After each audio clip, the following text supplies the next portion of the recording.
সর্বভাবে সাফল্যমণ্ডিত হয় এবং অনুষ্ঠানের যে মূল চেতনা সেটা যাতে আমাদের সংবাদপত্রে, প্রিন্ট মিডিয়ায়, ইলেকট্রিক মিডিয়ায় প্রতিফলিত হয়, সেই জন্য আমি এই আয়োজনের পক্ষ থেকে আপনাদেরকে স্বনির্বন্ধ অনুরোধ জানাচ্ছি। আশা করি আপনাদের সহযোগিতায়, আপনাদের সহমর্মিতায়, আপনাদের সবান্ধব সক্রিয় উদ্যোগের ফলে আমাদের এই আয়োজন সার্থক হবে এবং সঙ্গে সঙ্গে আমরা খালেদা জিয়ার বিধি আত্মার প্রতি যথার্থ সম্মান প্রদর্শন করতে পারব এবং তার আত্মার মাগফিরাত কামনা করতে পারব। তো এটাই সংক্ষেপে এখানে বলার উদ্দেশ্য। এবং বিশেষ করে আপনাদের কাছে যে সহযোগিতাটা আমরা চাচ্ছি সেটা হচ্ছে অনুষ্ঠানটির সার্বিক শৃঙ্খলা, যে শৃঙ্খলার বিধানগুলো সম্পর্কে সালেউদ্দিন সাহেব ইতিমধ্যে আপনাদেরকে অবগত করেছেন, সেই শৃঙ্খলাটা যাতে রক্ষা হয় সেই জন্য সর্বতোভাবে আপনাদের সহযোগিতা আন্তরিকভাবে কামনা করছি। এবং আমার কথা শেষ করার আগে যে কথাটা বলবো সেটা হচ্ছে আমার পুরনো একটা স্মৃতি কথা বলবো 2 লাইনে। একবার এক সাংবাদিক সম্মেলনে, এখন সাংবাদিক সম্মেলন হবে কথাটা না সংবাদ সম্মেলন হবে সেটা নিয়েও কিন্তু একটা বিতর্ক আছে এবং অনেকে মনে করেন এটা সংবাদ সম্মেলন হওয়া উচিত। যাই হোক, সেটা হচ্ছে আমি মৌলানা ভাসানীর এক সংবাদ সম্মেলন দেখেছিলাম, একাধিক দেখেছি।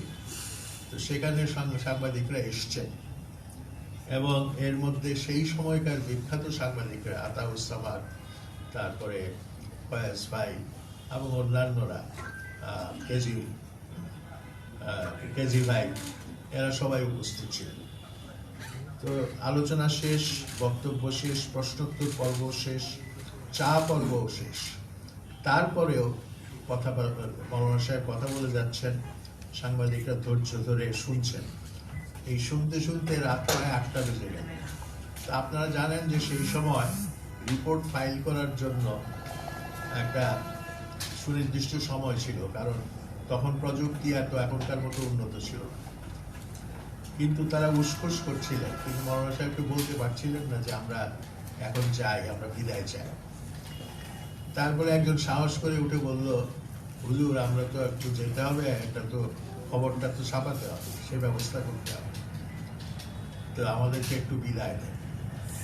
তো মৌলানা সাহেব বললেন, ফার্সি একটা বয়াত উচ্চারণ করে বললেন, আমার প্রিয় মানুষ যারা, তাদেরকে তো আমি বিদায় দিতে পারি না, তো আমি তোমাদেরকে সেভাবে বিদায় দিতে পারবো না, এখন বাকিটা তোমাদের ইচ্ছা।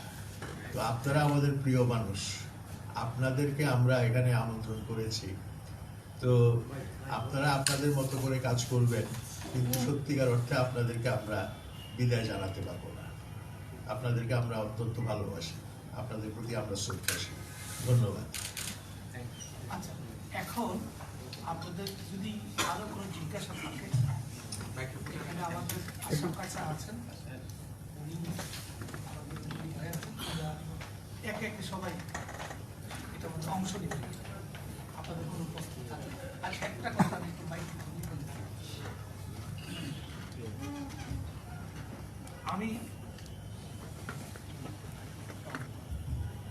আমি সব কথা বলেছি, একটা কথাই বলি নাই, সেটা হলো এই অনুষ্ঠানে মরহুম বেগম খালেদা জিয়ার পরিবারের সদস্যদের আমরা আমন্ত্রণ জানিয়েছি এবং তাহারা আমাদের আমন্ত্রণ পত্র গ্রহণ করেছেন এবং পরিবারের সকল সদস্যরাই এই অনুষ্ঠানে উপস্থিত থাকবেন, তারা শুনবেন। এই কথাটাও আপনারা আপনাদের প্রতিবেদনে উল্লেখ করতে পারেন। আর অনুষ্ঠানের সভাপতিত্ব করবেন, আমরা যে স্বার্থ রাজনৈতিক এবং অরাজনৈতিকের একটা ব্যাখ্যা দিয়েছেন, তবু আমরা ওই যে অরাজনৈতিক, সেই জন্য এই সভায় সভাপতিত্ব করবেন বাংলাদেশের সাবেক প্রধান বিচারপতি, খুবই প্রবীণতম প্রধান বিচারপতি, বিচারপতি সৈয়দ জে আর মুদাসির হোসেন। ধন্যবাদ। জানতে চাই শোকসভায় কি তারেক রহমান সাহেব বক্তব্য রাখবেন? একটা বিষয় হচ্ছে মাল্টিমিডিয়া যারা কাজ করে তারা কি ওই প্রোগ্রামে আসতে পারবে?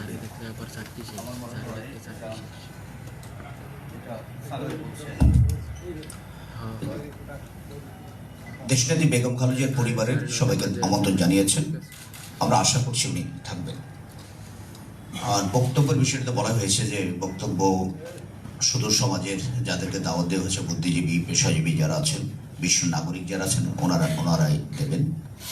আর মিডিয়াতে যাদেরকে দাওয়াত দেওয়া হয়েছে, মাল্টিমিডিয়া তো অবশ্যই অ্যালাউ করবে। যাদের দাওয়াত দেওয়া হয়েছে, যাদের কাছে দাওয়াত কার্ড থাকবে, আপনার অফিস থেকে যাদেরকে অ্যাসাইন করবেন তারা অবশ্যই সেখানে আসতে পারবে। এই বিষয়টা সালে ভাই বলেছেন, এটাই আপনাকে অফিস যাকে অ্যাসাইন করবেন তিনি আসবেন। তিনি ক্যামেরাম্যান হতে পারেন, রিপোর্টারও আসবেন, মাল্টিমিডিয়ার লোক আসবেন। ধন্যবাদ।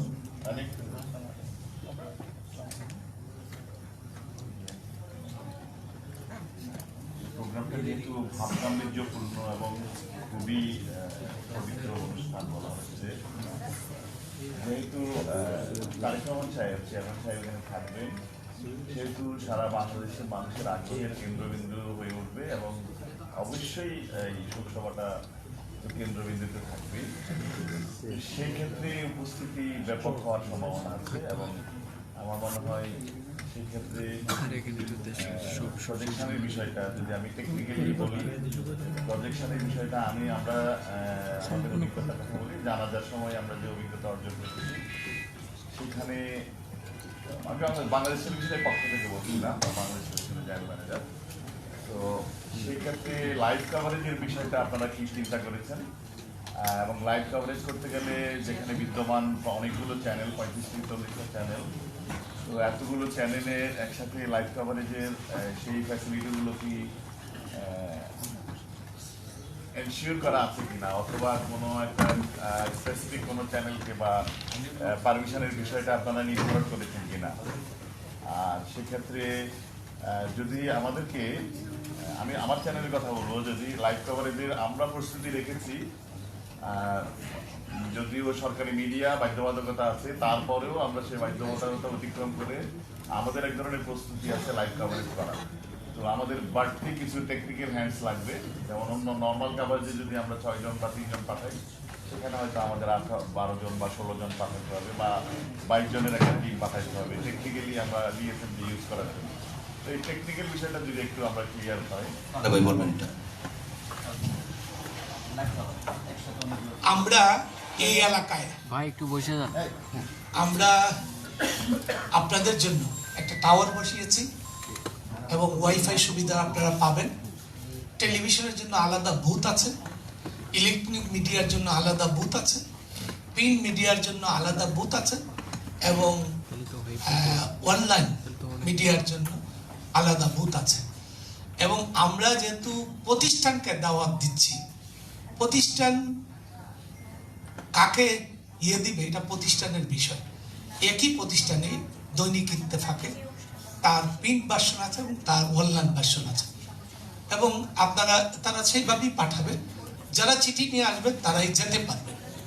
এ ব্যাপারে আমাদের কোনো ত্রুটি নাই, আরো ত্রুটি নাই। আপনারা জানবেন বাংলাদেশের মধ্যে আমরা যত পেশাকে আমন্ত্রণ পত্র দিয়েছি তার সবচেয়ে বেশি প্রায় 1500 দাওয়াতপত্র শুধু সাংবাদিকদের দিয়েছি আমরা। ফলে আমার মনে হয় না যে আপনাদের কেউ অনুষ্ঠানের আমন্ত্রণ পত্র, এবং আমার মনে হয় যে বিটিপি করলো বাকিরা সম্প্রচার করলে ভালো হয়। হ্যাঁ, এটা বোধহয় ভালো হয়। তবু আমাদের ব্যবস্থা দিয়ে থাকবে। আমি ইতিমধ্যে আপনাদেরকে একটা নাম্বার দিয়ে দেব, পবন ভাইকেও দিয়ে দেব, যাদের সঙ্গে আপনারা যোগাযোগ করলেই সমস্ত সুবিধাগুলো পেয়ে যাবেন।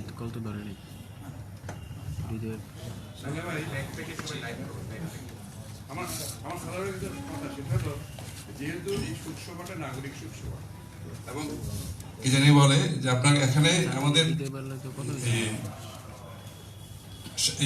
খালেদা জিয়ার পরিবারের সবাই আমন্ত্রিত থাকবেন। আমার মনে হয় আপনারা যেভাবে আমন্ত্রণ দিয়েছেন সেখানে দক্ষিণ প্লাজায় কার্ড নিয়ে আসবে, নিয়মতান্ত্রিক ভাবে আসবে।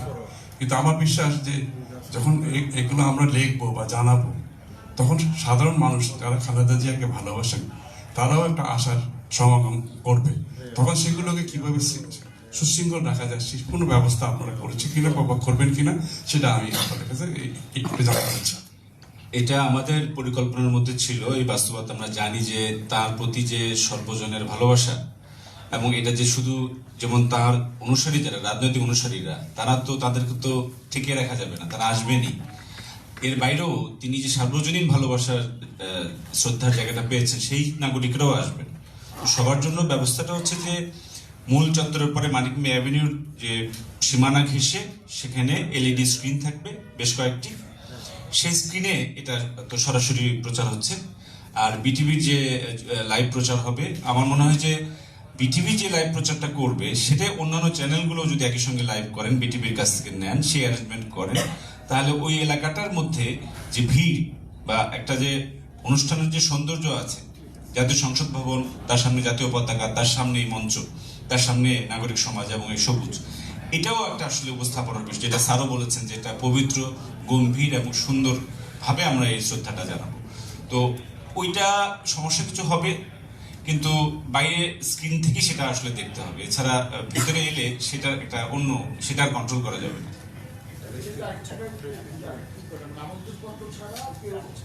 যে না, কার্ড ছাড়া কেউ ভেতরে প্রবেশ করতে পারবেন না। হ্যাঁ, কার্ড ছাড়া কেউই ভেতরে প্রবেশ করতে পারবেন না, এবং এটা আসলে আমাদের হাতেও থাকবে না। এটা এসএসএফ দেখবে, অন্যান্য সংস্থা দেখবে। যে আমরা চাইলেই একজনকে অনুরোধ করে নিয়ে আসতে পারবো, সেটা হয়তো আমরা পারবো না। তবে আমরা যেটা করেছি, আবারও এই কথাগুলো বলেছি, তবু আবার বলিনি, আমরা যেটা করেছি সেটা হলো আমাদের আমন্ত্রিত অতিথি কার্ড না নিয়ে আসলেও যাতে ঢুকতে পারেন সেই ব্যবস্থা কিন্তু আমরা রেখেছি। তাদের জন্য আমরা বিকল্প প্রবেশপত্র রেখেছি, এবং আমরা প্রায় 200 গাড়ি ভিতরের অনুমতি আছে। আমরা যেটুকু জায়গায় নামবেন আপনারা, যেখান থেকে আপনাদের গাড়িটা ছেড়ে দিতে হবে, তার চেয়ে আমাদের অনুষ্ঠান স্থল হচ্ছে হাঁটার পথ 4 মিনিট। তারপরও আমাদের আভ্যন্তরীণ গাড়ি থাকবে। টেলিভিশনের যারা বাড়ি যন্ত্রপাতি নিয়ে আসবেন, আমাদের এরকম গাড়ি 3টি গেটে থাকবে, যে 7 জন করে সবসময় নিয়ে যাবে। হ্যাঁ, এবং তারপরেও আপনারা মনে হয় 3 মিনিট হাঁটলে আমাদের সকলের স্বাস্থ্য ভালো থাকবে। তবে এটা একটু আপনাদের সংবাদের মধ্যে বলবেন যে কার্ড ছাড়া আসা যাবে, তাহলে অন্তত আমরা এখন চাপ থেকে বাদ জি, নিশ্চয়ই সব শুনতে পেয়েছেন। তারপরও সর্বশেষ যেটা, সালেবাই তো পুরোপুরিভাবে পিছন থেকে এটাকে প্রজেকশন করছেন, তারপরও এখানে অন্যান্য যারা আছেন প্রত্যেকে অক্লান্তভাবে কাজ করছেন। তবে সালেবাই যেটা বলেছেন, বিকল্প পন্থায় কার্ড থাকলেও আমাদের আয়োজকদের পক্ষ থেকে অনুরোধ থাকবে প্রত্যেকে কার্ড যাতে নিয়ে আসে। তা না হলে ওই বিকল্প পন্থা করতে গেলে এক ধরনের কষ্ট উভয় পক্ষেরই হতে পারে, যারা আয়োজক তাদেরও হবে এবং যারা আসবেন তাদেরও হবে। তবে আমি সালা ভাই এবং অন্যান্যদের জন্য বলি যে যেহেতু ওখানে সামনে টেলিভিশন ক্যামেরা নিয়ে যেতে একটু কষ্ট হবে বা একটু চ্যালেঞ্জ হবে, তবে আজকাল প্রত্যেকটা টেলিভিশনই তাদের নিজস্ব সিম কার্ডের মাধ্যমে তারা তাদের প্যাক দিয়ে তারা লাইভ দিয়ে থাকে। তো সেই ক্ষেত্রে আপনাদের জন্য যে যে জায়গায় আয়োজন করা আছে সেই জায়গা থেকে আপনারা যদি সুনির্দিষ্টভাবে লাইভ করতে পারেন, কোনো রকম অসুবিধার সৃষ্টি না হয়, যাতে সেরকম করতে তো কোনো বাধা হবার কোনো কথা নয়। তবে যেহেতু একসাথে অনেকগুলো টেলিভিশন ক্যামেরা কাজ করলে সিম কার্ডের সমস্যা হতে পারে, সে কারণে সালেবে আগেই বলেছেন সেখানে একটা ইন্টারনেটের টাওয়ারের ব্যবস্থা করা হচ্ছে। সো সেখানে আপনারা ইন্টারনেটের লাইনটাও পেতে আপনাদের খুব একটা অসুবিধা হবে না। তবে সবচেয়ে বড় যেটি, সেটি যদি হাউসগুলি ভালো করে এটাকে সম্প্রচার করতে চায়, হাউসের সদিচ্ছা বা হাউস যদি চায়, তাহলে বাংলাদেশ টেলিভিশনে পবন ভাই যেরকম ভাবে বললো সেখান থেকে তারা ক্লিন ফিড নিয়ে সেটি করতে পারে। আমি পবন ভাইয়ের কাছে অনুরোধ করবো বাংলাদেশ টেলিভিশন থেকে যাতে তারা ক্লিন ফিড যাতে পায় সে বিষয়ে তারা যদি একটু সহযোগিতা করে, তাহলে টেলিভিশনগুলো সেই ক্লিন ফিড নিয়ে তারা করতে তাদের জন্য সুবিধা হবে। তবে সেক্ষেত্রে নিউজ পার্সোনালিটি যারা আছেন তারা নিশ্চয়ই স্ব অবস্থান থেকে তারা করবেন, এবং টাওয়ার থাকার কারণের জন্য ইন্টারনেটের কোনো সমস্যা হবে না বলে আমরা আশা করছি। আমি স্যারের কাছে একটু প্রশ্ন করতে চাই, মাহবুবুল্লাহ স্যারের কাছে। আমরা জানি বেগম জিয়া যখন অসুস্থ ছিলেন, অসংখ্যবার তিনি বিদেশি চিকিৎসা নেওয়ার জন্য তার পরিবারের পক্ষ থেকে আবেদন জানানো হয়েছিল, সেটা হয়নি। এবং অনেক আমরা অভিযোগ উত্থাপন হয়েছে অনেক জায়গা থেকে যে বেগম জিয়ার এই অকাল মৃত্যুটা অনেকটাই হচ্ছে ফ্যাসিলিটি সরকারের একটা চিকিৎসা সুবিধা না দেওয়া। নাগরিক সমাজের পক্ষ থেকে এই বিষয়টা সেখানে উত্থাপন হবে কিনা, এবং আপনারা বেগম জিয়ার এই যে মৃত্যুটা হয়েছে এটার জন্য যারা দায়ী তাদের বিচারটা জানতে। আমরা এই বিষয়ে এখন আমরা একটা শোকসভা অনুষ্ঠানের মধ্যে আছি, স্যার বলবেন আমরা এইসব ভাবনার বিষয়ে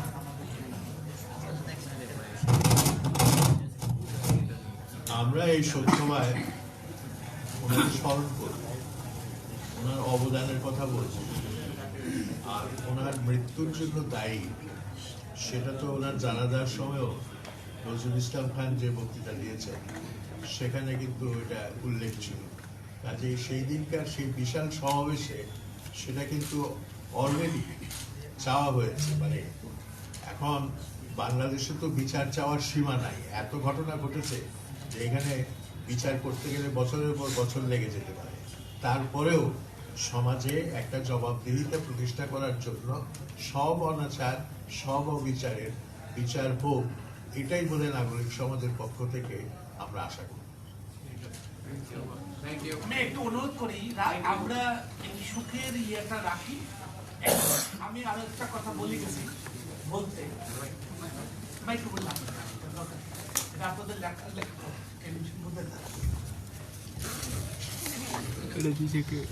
আমাদের এই অনুষ্ঠান স্থলে প্রবেশের জন্য 3টি গেট খোলা থাকবে। গেট নম্বর 6 মণিপুরি পাড়া, যেখান থেকে গাড়ি নিয়ে ঢুকবেন আসাদগঞ্জের গাড়ি চলে যাবে। ঢুকবেন একটা অভ্যর্থনা স্থানে নামবেন, এই গাড়িটি সোজা আসাদগঞ্জে চলে যাবে।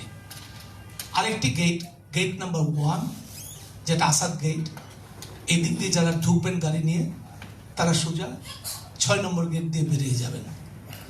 আমাদের যারা প্রবাসীকার প্রাপ্ত যেসব গাড়ি আছে তারা ভিতরে পার্কিং সুবিধা পাবেন, অন্যদের গাড়ি বাণিজ্য মেলার মাঠে চলে যাবে। আমাদের আরেকটি গেট খোলা থাকবে, সেই গেটটির নাম হচ্ছে 12 নম্বর গেট, সেটি হচ্ছে বকুলতলা গেট নামে পরিচিত। সেটি হচ্ছে আপনাদের আড়ংয়ের উল্টো পাশে যেটা, এটি দিয়ে কোনো গাড়ি প্রবেশ করতে পারবে না। শুধুমাত্র এই গেট থেকে যারা আসবেন তারা পায়ে হেঁটে মাত্র 4 মিনিট, এই গেট থেকে মাত্র 4 মিনিট তারা হেঁটে ভিতরে। আপনারা আবারও বলছি একটু লিখে রাখেন, তাহলে নাগরিকদের জন্য সুবিধা হবে। গেট নাম্বার 6 যেদিন গাড়ি প্রবেশ করবে এই গাড়ি আসাদ গেট দিয়ে বের হয়ে যাবে। গেট নাম্বার 1 যেটা আসাদ গেট, সেই গাড়ি আপনার 6 নম্বর গেট দিয়ে বের হয়ে যাবে। এবং 12 নম্বর গেট যেটা বকুলতলা গেট নামে পরিচিত আড়ংয়ের উল্টো পাশে, এই গেট দিয়ে শুধু পায়ে হেঁটে যারা ঢুকতে চান তারা ঢুকতে পারবেন। আর আপনাদের আমি দুঃখিত যে আমাদের সংখ্যাটা তো কম নয়, আপনাদের গাড়ি আমরা ভিতরে গ্রহণ করতে পারছি না আমাদের সীমাবদ্ধতার কারণে, অন্য কোনো কারণ নাই। যদি আমাদের সীমাবদ্ধতা না থাকতো আপনাদের সকলের গাড়ি আমরা প্রবেশ করতে দিতে পারতাম। সবাইকে ধন্যবাদ। আমার মনে হয়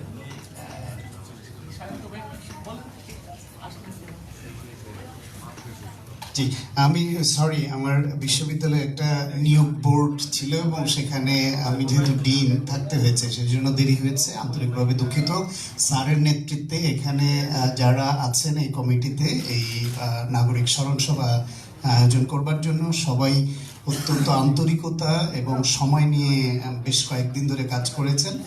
এখন আপনাদের সবার সহযোগিতা পেলে সঠিকভাবে যদি প্রচার হয়, যেহেতু ম্যাডামের প্রতি অনেকের আবেগ আছে, ইমোশনের কারণে দলীয় কর্মী নেতা ফলোয়ার তারা আসতে চান এবং আসার পরে গেটের কাছে এসে যখন ভেতরে ঢুকতে পারেন না তখন একটু কেউ কেউ অপমানিত বোধ করেন, তাতে কিছু রিয়াকশন হয়, এটা পলিটিক্যাল রিয়াকশন অতীতে আমরা দেখেছি। এইবারের বিষয়টা যেহেতু একটু আলাদা, ম্যাডামের জন্য শোক প্রকাশ এবং স্মরণ শোকসভা, সেই জন্য আপনাদের প্রচারে যদি এইটা আজকে ভালো মতো আসে যে এইটা গাম্ভীর্য রক্ষা করে ম্যাডামের প্রতি শোক প্রকাশের এই প্রক্রিয়াটা যদি আমরা সুন্দর মতো সুশৃঙ্খলভাবে করতে পারি, এটাও ম্যাডামের প্রতি এক ধরনের শ্রদ্ধা দেখানো। সেই জন্য দলীয় নেতাকর্মীরা যাতে এই অনুষ্ঠানের পরিবেশ কোনোভাবে ব্যাহত হয় এমন কোনো কিছু না করেন, এই অনুরোধটা সবার কাছে পৌঁছে দেবেন। ধন্যবাদ সবাইকে। আমি শুধু একটি কথা বলি যে আমাদের সমস্ত আয়োজক সত্ত্বেও এখানে কয়েক হাজারের মানুষ থাকবেন, এর বেশি মানুষকে কিন্তু আমরা অ্যাকোমোডেট করতে পারছি না।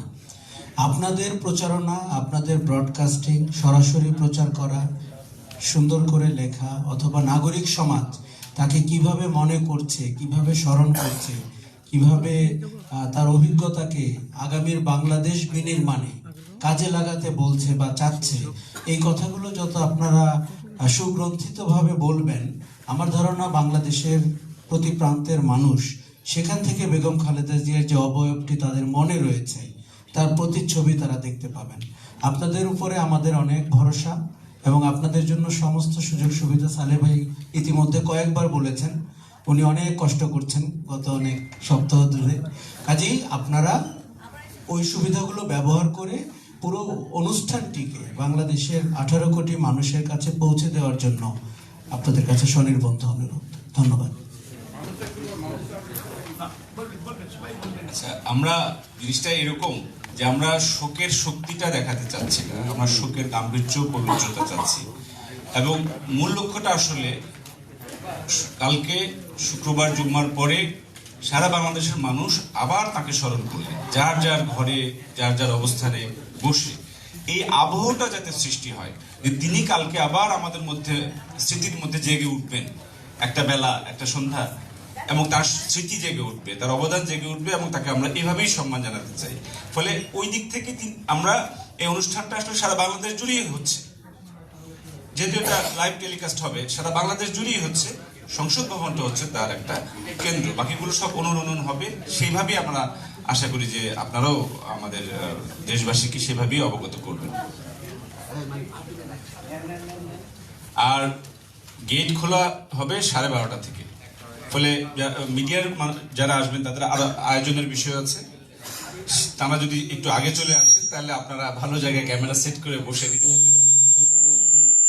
সেলফি তোলা, আর যেটা সালাহ ভাই আগেও বলেছেন, সেলফি তোলা একরকম নিষিদ্ধই, কারণ মানে সম্পূর্ণই নিষিদ্ধ, কারণ এটা আসলে পুরো জিনিসটাকে অন্যদিকে এক ধরনের দূষণ ঘটায়, নয়েজ ঘটায়, আচরণগত দূষণ ঘটায়। ফলে সেটা যাতে আমরা না করি, এবং এটাও যদি আপনারা একটু উল্লেখ করেন, কারণ আমরা তো আসলে যারা উপস্থাপনা করবেন তারা তো বারবার ঘোষণা দিবেন না যে আপনি এটা বন্ধ করেন, ওটা বন্ধ করেন। আমরা চাইবো আপনি দর্শক শ্রোতা সবাই মিলে এটা মান্য করবেন, কোনো নির্দেশনার প্রয়োজন হবে না। কিন্তু আপনাদের কাছে অনুরোধ যে আপনারা এটাকে দর্শক শ্রোতার কাছে অবগত করবেন যে এই হবে, এই হবে না। ধন্যবাদ। সম্মানিত সুধী, সবচেয়ে গুরুত্বপূর্ণ বিষয় যেটি, সেটা হচ্ছে যে আমরা যথাযথ মর্যাদা এবং সম্মানের সাথে এই নাগরিক শোকসভাটার আয়োজন করছি। এই আয়োজনের সার্বিক দিক নিয়ে আমাদের সম্মানিত আয়োজনের পক্ষ থেকে যারা কথা বলেছেন, ডক্টর মাহমুদুল্লাহ স্যার সহ, তারা সার্বিকভাবে সব দিকেই আলোচনা করেছেন। আমাদের মূল লক্ষ্য হচ্ছে ম্যাডাম খালেদা জিয়ার প্রতি যথাযথ মর্যাদা প্রদর্শন করা, স্মরণ করা, সম্মান জানানো এবং নাগরিক শোকসভাটাকে সাকসেসফুল করা। ইনশাল্লাহ আপনাদের সবার সহযোগিতা নিয়ে সারা দেশের মানুষ যাতে যেমনভাবে আগ্রহ নিয়ে এই শোকসভায় অংশগ্রহণ করবেন, আমি বলছি যে অনলাইনে সেই ব্যবস্থা সহ সার্বিক ব্যবস্থাপনায় আপনাদের সহযোগিতা অবশ্যই আমরা পাবো আশা করি। ধন্যবাদ আপনাদের সকলকে।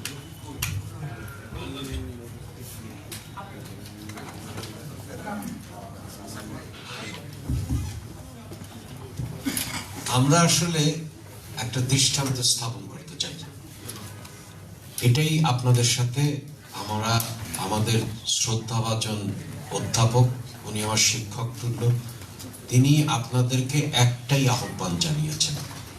আহ্বানটা হচ্ছে আমরা বাংলাদেশ রাষ্ট্র গড়ে উঠছি এবং দৃষ্টান্ত একের পর এক সৃষ্টি করতে চাই, এবং তার একটা প্রচেষ্টা হচ্ছে জাতির জাতীয় নেতাকে কিভাবে সম্মান দেখাতে হয়, কিভাবে শ্রদ্ধা নিবেদন করতে হয় এবং তাকে জনগণের ভেতরে নিয়ে আবার একটা সুশৃঙ্খলিত আনুষ্ঠানিক পদ্ধতিতে সেটা করা যায়। আমরা আগে কখনো এটা করিনি, কিন্তু নিঃসন্দেহে আপনাদের সহযোগিতায় আমরা এই দৃষ্টান্ত স্থাপন করতে পারি। বিবিসিতে আপনারা দেখেন যে কিভাবে জাতি শ্রদ্ধা নিবেদন করে, কিন্তু আমরা চাই যে বাংলাদেশও একটা দৃষ্টান্ত স্থাপন করুক যে জাতি তার সকল পেশা, সকল শ্রেণী, সকল বর্ণ, সকল ধর্ম, সকল গোষ্ঠীর মানুষ একটা দৃষ্টান্ত স্থাপন করুক শ্রদ্ধা সম্মানের। আর আপনারা সবাই জানেন তিনি কিভাবে শালীনতা বজায় রাখতেন, তিনি কিভাবে নিভৃতে কাজ করতেন এবং নীরবে পরিবর্তন ঘটাতেন। সেইটাই আমরা তুলে ধরতে চাই এবং আপনাদের সকলের সহযোগিতা কামনা করি। আমি যেটা ধারণা করি, আমরা আসলে কিছু নিয়ম জানালাম আপনাদেরকে, এটা আপনারা জানিয়ে দেবেন নিশ্চয়ই, অনেকে জেনে গেছেন। আমি আসলে একটু কনফিউজ না যে প্রোগ্রামটা ভালো হবে, কারণ হচ্ছে আমরা বেগম খালেদা জিয়া চলে যাওয়ার পর আমরা মানুষের যে ধরনের অনুভূতি দেখেছি, আচরণ দেখেছি, সো আমি একেবারেই কনফিডেন্ট খুব সুশৃঙ্খলভাবে গাম্ভীর্যের সাথে এই অনুষ্ঠানটা হবে। আমি জনগণের প্রতি আস্থা রাখছি। জি, একটা কথা আছে না, যাওয়া বলে কিছু নেই। বেগম খালেদা জিয়া হয়তো তিনি এই পৃথিবী থেকে বিদায় নিয়েছেন, কিন্তু তার যাওয়া বলে আমরা কিছু এই বাংলাদেশের মানুষ, বাংলা ভাষাভাষী মানুষের মধ্যে নেই। যুক্তির আকাশে যে প্রতিবাদী সূর্য ছিল তিনি ছিলেন বেগম খালেদা জিয়া। তাকে নিয়ে যে আয়োজন নাগরিক শোকসভা, সেই শোকসভাটি অবশ্যই মরমা বেগম খালেদা জিয়ার প্রতি জাতির যে বিনম্র শ্রদ্ধা, জাতির যে বিনম্র ভালোবাসা, তিনি যেভাবে সমাজচিন্তক হিসাবে, একজন রাজনীতিবিদ হিসাবে তিনি যেভাবে বাংলাদেশের প্রতিটি মানুষকে নিজের সন্তানের মতো সন্তানতুল্য ভাবে তিনি দেখেছেন, সেটাই কিন্তু আমরা ভাবগাম্যের মধ্যে দিয়ে আগামীকালকের আয়োজন আমরা সেটা করতে পারবো। আশা করি প্রত্যেকেই ভালো থাকবেন এবং সেই ভালো থাকার মধ্যে দিয়ে আগামীকালকের আয়োজন খুব চমৎকার এবং সুন্দরভাবে আমরা করতে পারবো, বিনম্র শ্রদ্ধা আমরা জানাতে পারবো। আচ্ছা ভাই, আপনাদের যেটা দিলাম এটা আপনাদেরকে দেই নাই, আপনাদের প্রতিষ্ঠানকে দিয়েছি। আপনারা দয়া করে আপনাদের প্রতিষ্ঠানের যিনি এটা মাইক ছাড়াই বলি, আমরা এই অনুষ্ঠানে যারা আসবেন তাদের জন্য একটু পোশাকের একটা শোকের আমরা একটা বর্ণনা দিয়েছি। এই সকলেই যাদের সম্ভব কালো কোট পরে আসবেন, যারা সম্ভব না তারা কালো পাঞ্জাবি পরে আসবেন, তারা কালো পাঞ্জাবি করতে পারবেন না তারা কালো শার্ট পরবেন, সাদা কালো। কিন্তু কোট কেউ কোট পরে তো নিশ্চয়ই কালো, মানে সাদা কালো, সাদা কালো কালার থিম হচ্ছে সাদা সাদা কালো। আমাদের যেমন সাদা কালো, এটা হচ্ছে আমাদের এই অনুষ্ঠানের একটা পোশাক, যে আমরা সকল কিছুর মধ্যে আমাদের আচরণ, আমাদের কাজ, আমাদের ভাবনা সব কিছুর মধ্যে দিয়ে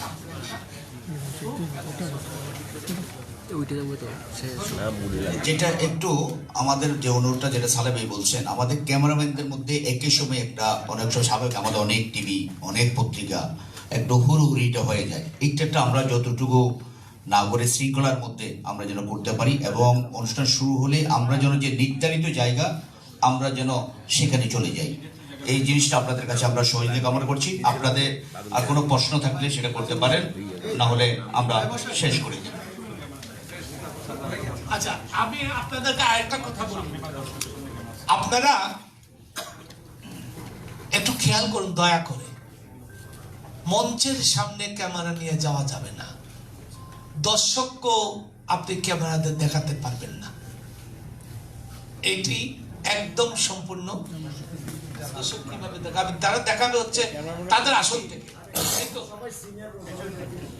আপনারা আপনাদের আসন থেকে আপনাদের বসার ব্যবস্থাটা খুব উঁচু জায়গায় করা হয়েছে, যাতে আপনারা সবকিছু দেখতে পারেন এবং আপনারা শুরুও করতে পারেন। যারা ঢুকছেন তাদের দেখাচ্ছেন, তাহলে তো দেখানোটা হয়ে যায়। ভাই কারা তাদের মধ্যে কাজ করবে? কথা বলতে চাই। আমি একটু কথা বলতে চাই। আমি ক্যামেরাম্যান হিসেবে একটু কথা বলতে চাই। আসলে হচ্ছে কি সালে ভাই যেটা মিন করেছেন শৃঙ্খলা রক্ষা। অনেক সময় অনেক ক্যামেরা নিয়ে অনেকে যখন একসঙ্গে যান তখন ওইখানে শৃঙ্খলায় ব্যাঘাত ঘটে। আমরা যে অনুষ্ঠানটা চাচ্ছি একটু গাম্ভীর্য রক্ষা করে সুশৃঙ্খলভাবে হয় সেই বিবেচনা থেকে বলছেন। তবে এটাও ঠিক আমরা যে 5,000 মানুষকে দাওয়াত দিয়েছি, তাদের সাদা কালো এই থিমে থাকতে বলছি, অনুরোধ করছি, সুশৃঙ্খলভাবে হচ্ছে, এটা তো ওই লাইভ দেখালে টিভিতে এটা মানুষকে দেখাতেও হবে। ফলে সেটা আপনারা অবশ্যই দেখাবেন, এটা আমাদের অনুরোধ, কিন্তু শৃঙ্খলা রক্ষা করে। ওইটা দেখাতে গিয়ে যেন ওই যে অনেকেই আপনারা প্রতিযোগিতা করে কে কত বেশি ফুটেজ নেবেন, কত কাছ থেকে নেবেন, এটা করে যে প্রতিবন্ধকতা তৈরি হয় ভিউতে অথবা শৃঙ্খলা নষ্ট হয়, দয়া করে ওটুকু যেন না করেন। ধন্যবাদ।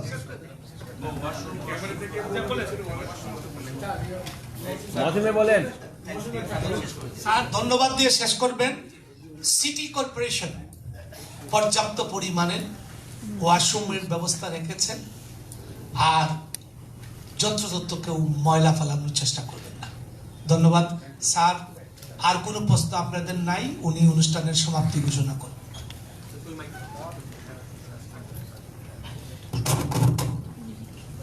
আমাদের আলোচনা এখানেই শেষ। আপনারা যারা এসেছেন কষ্ট স্বীকার